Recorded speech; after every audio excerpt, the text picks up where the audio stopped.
नमस्कार। मिथिला स्वर सागर में अहाँके स्वागत अछि। आइ हम एकटा महिषवाणी गवा जा रहल छी जाहिमे महादेव संझासँ बियाह कऽ कऽ जहन अबै छथिन तहन गौरी अपन अनुरोध और विरोध जतबै छथिन कि अहाँ किया संझासँ बियाह केलियनि, और तहन दोनोमे जे बातचीत होइ छनि ओ हम गाबि कऽ अहाँके सुना रहल छी, से सुनै जाइ। नीक लागे तो लाइक शेयर और सब्सक्राइब अवश्य करब। धन्यवाद। तीन भुवन घूमि अइला महादेव, तीन भुवन घूमि अइला महादेव। बैसी गेला गौरी के दुआरी गे माई, बैसी गेला गौरी के दुआरी गे माई।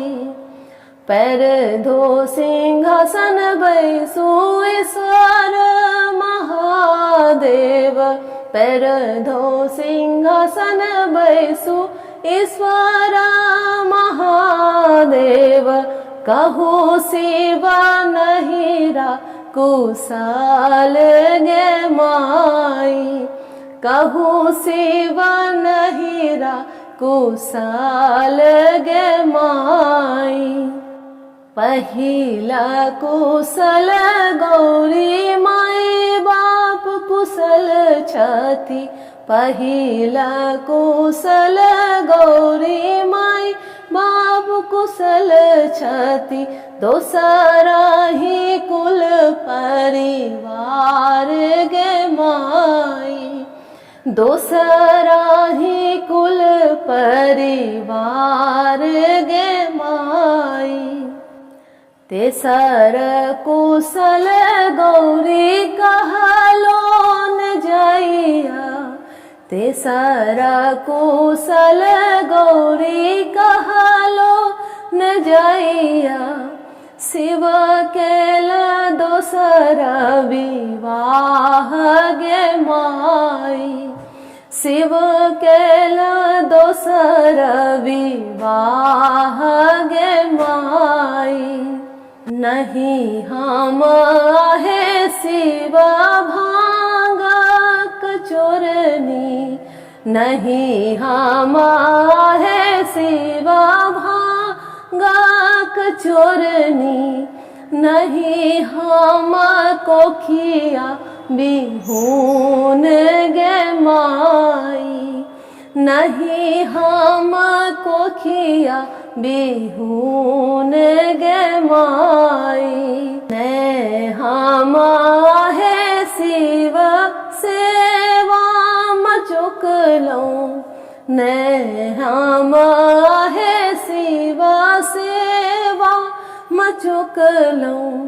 किया केलो दोसर विवाह गे माई, किया केलो दोसर विवाह गे माई।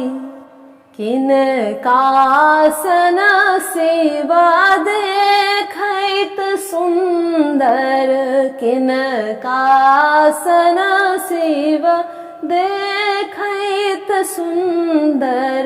किनका सन सुकुमारी गे माई, किनका सन सुकुमारी गे माई।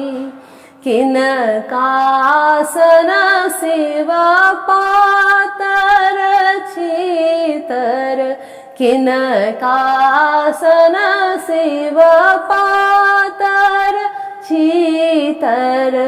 किछ न हुनकर नाम गे माई, किछ न हुनकर नाम गे माई। अहीं सन आहे गौरी देखैत सुंदर, अहीं सन आहे गौरी देखैत सुंदर। अहि सन अति सुकुमारी गे माई, अहि सन अति सुकुमारी गे माई, अहि सन है गोरी पातर छीतर, अहि सन है गोरी पातर छीतर, संझाहुन कर नाम गे माई, संझाहुन कर नाम गे माई, मरी हो हे संझा तोहर जेठ भैया, मरी हो हे संझा तोहर जेठ भैया, तोहू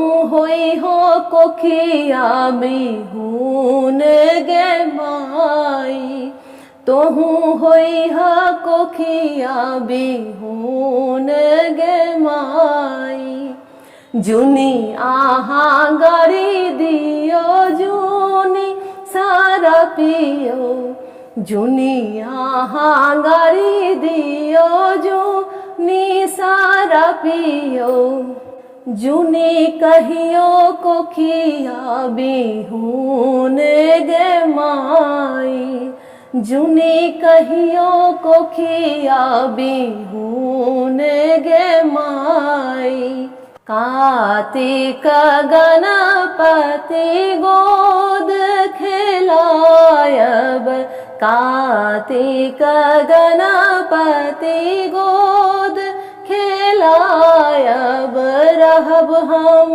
चेरिया तोहार गे माई, रहब हम चेरिया तोहार गे माई, पूर्व जन्म गौरी कर्म लिखल छल, पूर्व जन्म गौरी कर्म लिखल छल, तै केलो दोसर विवाह गे माई, तै केलो दोसर विवाह गे माई, तीन भुवन बरकतहु न भेटल, तीन भुवन बरकतहु न भेटल, सोतिन